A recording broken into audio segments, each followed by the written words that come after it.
Hello friends, आज हम बात करेंगे शियाटिका या लेग पेन के बारे में। शियाटिका एक ऐसा सिम्टम है जो काफ़ी तकलीफदेह होता है।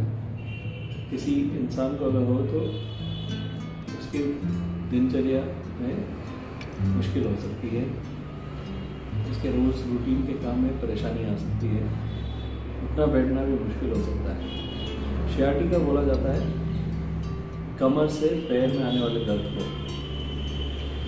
तो इसमें कमर में भी दर्द होता है, पैरों में भी दर्द होता है। किसी को एक पैर में होता है, किसी को दो पैर में भी हो सकता है। पैरों में दर्द जनरली मांडी के पिछले भाग या पिंडली के पिछले भाग में आ सकता है। कभी कभी इसके साथ में पैर में सुनपना, झुनझुनी भी आती है। जब आपको ये सिम्टम हो तो आपको किसी स्पाइन सर्जन से कंसल्ट करना होगा। वो जांच करते हैं जिसमें कुछ स्पेशल टेस्ट होते हैं।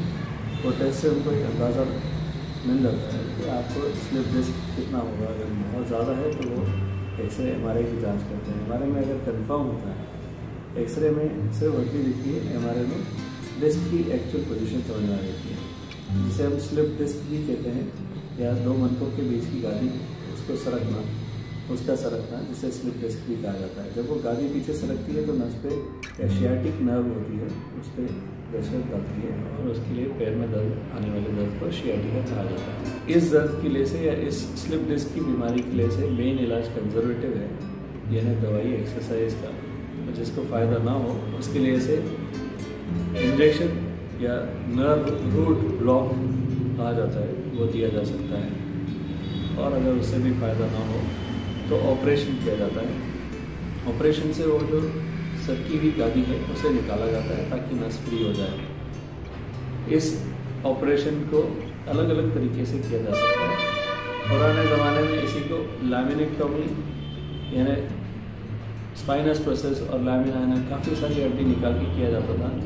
आज भी जो जनरल डॉक्टर हैं उसी तरीके का ऑपरेशन करते हैं, परंतु जो स्पाइन सर्जन्स होते हैं वो काफ़ी एडवांस तरीके से इसको या तो माइक्रो डिसेक्टोमी या दूरबीन द्वारा ऑपरेशन करते हैं, माइक्रोस्कोप के द्वारा, या फिर एंडोस्कोपिक डिसेक्टोमी या दूरबीन के द्वारा इसे किया जा सकता है। जो बाहर निकला हुआ डिस्क है उसे निकाल दिया जाता है ताकि नस फ्री हो जाए। नस फ्री होती है, आपके पैरों की तकलीफ कम हो जाती है। ऑपरेशन में कुछ रिस्क भी है, जैसे कि पूरी तरीके से कभी नस फ्री ना हो तो भी थोड़ा दर्द बाकी रहना, या फिर कुछ लेवल मिस हो जाना, या फिर ड्यूरा नाम की चीज़ है जो नर्व को कवर करती है, वो कवरिंग अगर फट जाए तो उसमें से पानी लीक होता है, जिससे CSF कहते हैं, CSF का लीक होना। कभी कभी वो जो नस है जिसका ऑपरेशन फ्री करने का किया जा रहा है उसी में धोखा लगने से उसमें सूजन आती है और उसका पैर में तकलीफ रह सकती है, थोड़ा सुनपना या दर्द। इस तरीके से और भी कुछ कॉम्प्लिकेशन जैसे कि ऑपरेशन का इन्फेक्शन वगैरह वगैरह हो सकते हैं। अगर किसी को रिस्क है तो डॉक्टर वो आपको ऐसे ही समझाएंगे। इसके अलावा और कुछ जानकारी चाहते हैं तो आप हमारे वेबसाइट पर कॉन्टैक्ट कर सकते हैं। धन्यवाद।